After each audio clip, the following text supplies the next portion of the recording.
Hey guys, it's Ryan with Itchy Feet on the Cheap, and I'm actually just waiting to get a shave here in this little shave booth that I go to regularly. They were inside the building at one time, and they moved out to this back alley and opened up another shop inside that sells coats or something.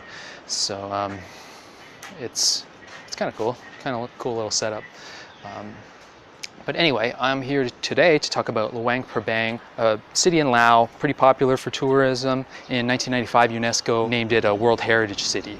Tourism shot up since then, and I recently got a chance to visit it. I've always wanted to go there. We actually visited Laos back in 2010, and we didn't get a chance to go there, and we ran out of time. So we finally got there, and I want to talk to you guys about the city, what it's like, and how tourism changes a place.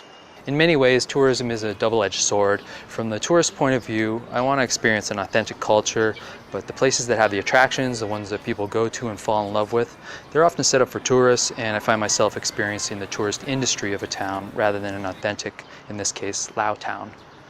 From the point of view of the local, tourism takes away one of the biggest worries that the people had: money. Tourists have brought tons of money into the city, into the pockets of the people. They've created jobs, they've made lives easier, but it can also destroy a town's identity. A booming tourism market can drive out locals and have them replaced with developers. You know, it's ironic, the United Nations Educational, Scientific, and Cultural Organization, aka UNESCO, their whole point is to preserve the culture of sites and cities, and yet you could argue that they're changing the cities into tourist places. It does help preserve aspects of the culture, but it erases other aspects. For example, the fisherman who goes out every morning and uses the traditional net to catch some fish, sell them at the market, and feed his family. He might find it more lucrative to use his boat to take some travelers on a tour. Maybe that traditional net gets tossed aside and we don't see it anymore on the rivers around Luang Prabang. That's just an example that I made up, but you get the idea. Now, we can hardly blame the man. He's making more money and not having to work as hard, so it's a positive thing for him, but a part of the culture is still being erased. The tourism industry has also helped preserve Luang Prabang's culture. It's brought money into preserving temples and other traditional buildings. Since the industry has sprung up, traditional Lao architecture has actually experienced a resurgence. Tourists want to stay in a place with that vibe, so many of the restaurants and guest houses have sort of demodernized and went back to traditional materials and architectural styles. Now, there's a bit of a fakeness to that. I describe Luang Prabang as a boutique kind of town. Many of the hotels are well decorated. They're not ornate, but they're far more high-end than what you'll find in other Lao towns. It doesn't represent the country well at all. Lao is the most bombed country in the world. There's a lot of struggle going on. There's a lot of poverty. If someone only went to Luang Prabang and they let that represent the country, they would have a completely wrong view of Lao. So does that make Luang Prabang a bad place to visit?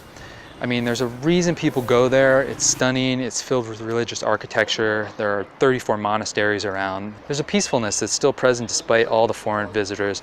I liked it. I enjoyed the 3 or 4 days I spent there, but I would recommend going to other places in Laos, get off the tourist trail a little bit. In my next video, Sarah and I jump on a motorbike and head north, quite close to the Chinese border. This area isn't touristy at all, and it's beautiful, so you can stay tuned for that. I think they're pretty much ready for me in here, so I'm gonna go ahead and